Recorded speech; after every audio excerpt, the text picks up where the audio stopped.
A London area driver was worried that his dash cam was going to become a crash cam. As Gerry Dewan tells us, Joe Manuel found himself head on with a transport truck and facing some very tough decisions. Joe Manuel had just gotten off the 401 and started heading north on Iona Road, taking the bridge over the highway. Then he noticed something a little unnerving. I was trying to predict which direction he was going to go. Was going to go straight or make a left onto the 401 ramp. But then he started idling into my side of the road. Fortunately, the truck was moving slowly. The problem was, no matter what Manuel did, it just kept coming. I slowed down and eventually I had to put it in reverse because he was falling asleep. And no horn, nothing was waking him up. Manuel works for a company contracted to install and service Bell satellite dishes. He spends a lot of time on the roads, but on this day he was confronted with some tough decisions.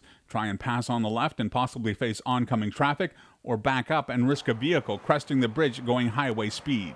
Are you going to have to go over to his side of the road to avoid it?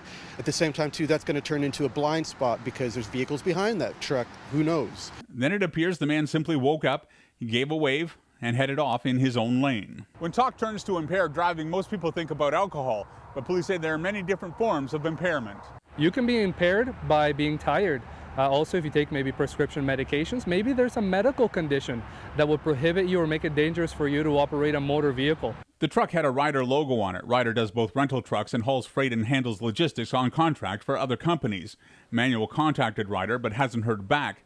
We also contacted Ryder and received an email from the VP of Corporate Communications saying, "At Ryder, we place the utmost importance on safety. We are investigating this situation and I will be back in touch once we have gathered the facts."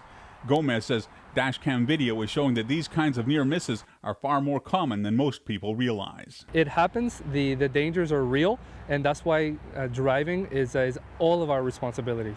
Manuel says he did contact the OPP, but they were unable to locate the vehicle. He says it's an experience he won't soon forget. Gerry Dewan, CTV News.